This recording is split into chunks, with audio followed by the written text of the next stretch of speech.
Welcome to your guide to breast reduction surgery. Take a few minutes to familiarize yourself with the procedure and what you can do to help improve your results. Remember, this presentation does not take the place of your consultation, and you should make sure to jot down any questions you may want to ask us later. Many women seek breast reduction or reduction mammoplasty because they are having back and neck problems caused by the excessive weight of their breasts. A breast reduction can help relieve some of the pain or soreness in your back or some of the pressure from bra straps that usually come with large breasts.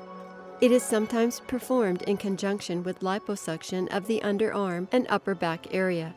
Physically healthy women with ideal body weight and with realistic goals are good candidates for this surgery. Procedure: how will your breast reduction be performed? There are two main techniques that may be used, depending on the amount of correction desired. If your breasts are extremely large, the anchor or keyhole incision is often used. This technique uses incisions which roughly resemble an old-fashioned keyhole, circling around the areola, down the breast, and along the breast crease. The vertical incision technique is generally performed when a more moderate reduction or limited lift is necessary. This involves an incision that takes the shape of a lollipop with a circle around the areola and a straight incision down the center of the breast, ending at the crease beneath the breast. With each of these techniques, once the incisions have been made, excess breast tissue, skin, and fat are removed. The nipples are moved to their new higher locations, and the skin is tightened to give a new shape to your breasts. The incisions are closed using very fine stitches and then taped to help reduce scarring. You will also be fitted with a support bra to help you heal and make you feel more comfortable. Together we will select the technique that will provide the best result for you. When you meet with our patient coordinator, we will discuss fees and costs. Preparation: every woman has a unique perspective on what may be the best shape for her breast, and your goals will affect the way your breast reduction is performed.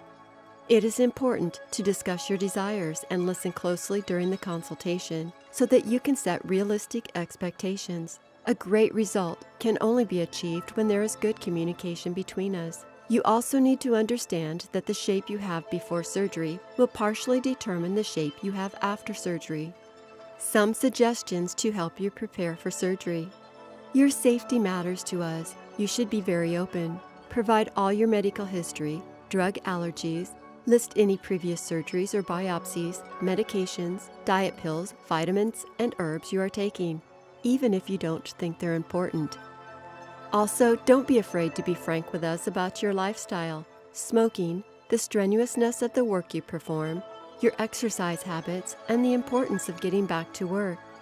Here are some tips that may help you reduce scarring, shorten your recovery time, and decrease your chances of complications.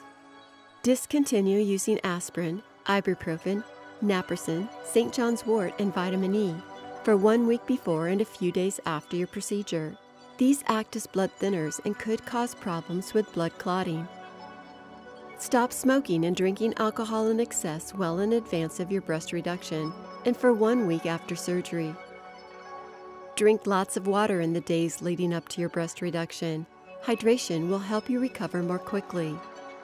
To make your recovery easier and more comfortable, be sure to arrange for someone to take you home and take care of you for at least the first 24 hours. Fill your prescriptions prior to surgery and place them within easy reach of where you will be resting. Place plenty of pillows and a bed wedge nearby so that you can keep your back elevated. Have several loose-fitting, button-down blouses ready to wear in your new breast size. You will also want to avoid raising your arms above shoulder level during the first few days after surgery. Recovery: you should expect some bruising, swelling, and pain for the first week or two. Stitches will come out or be absorbed on their own between a week and 10 days. Swelling may linger for as long as 1 to 2 months. Pain medication will be prescribed to control any discomfort. However, if you begin to have severe pain, contact us immediately. The recovery process is different for everyone, but within a day of your breast reduction, you should be up and walking around. For the first week or two, you should plan on being out of work and away from your usual activities. Over the next 2 to 3 weeks, your breast may be very sensitive. and strenuous physical activities should be limited. In particular, you should avoid jogging and bouncing activities for up to 6 weeks. You will need to wear a support bra for about 1 to 2 months. Following this period, you may gradually return to activities such as lifting, exercise, and sex. These precautions will help you avoid stress to your scars and allow time for your breast tissues to heal and recover. While there will be permanent scars, they should be well hidden when you're wearing clothing, even when you're wearing a swimsuit in most cases. The scars are usually small and become difficult to see as they heal over time. The appearance of your breast should improve over a period of several months. What are the risks of breast reduction surgery? This information is not intended to frighten you, but will help you make an informed decision. No question or concern is silly or insignificant. We will be happy to discuss the full range of potential complications and answer any questions you might have regarding this procedure. Although reduction mammoplasty is a well-established surgical procedure, there are risks of complications. Just as in any operation, bleeding, infection, and scar formation can occur. Other complications may include asymmetry in size, skin loss, decreased or loss of nipple sensation, and inability to breastfeed. Breast reduction surgery does not normally interfere with pregnancy, but if you are planning to have a baby, your breast skin may stretch and offset the results of the reduction. All women should start routine mammogram screening by the age of 40 or earlier if there is a family history of cancer. Be sure to let your technician know that you have had breast reduction. You should also continue monthly breast self-examinations and annual physician examinations. As with all medical procedures, be sure to choose your surgeon wisely.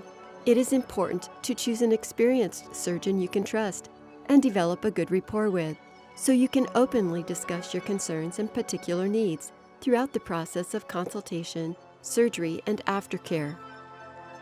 Should you decide to move forward with your breast reduction, a surgery date will be scheduled. Prior to surgery, you will be given complete preparation and recovery instructions. Remember to keep your follow-up visits, as we are here to help make this a wonderful experience for you. Feel free to review any part of this presentation you like, and be sure to take a look at our before and after gallery to get a better idea of the results you may achieve.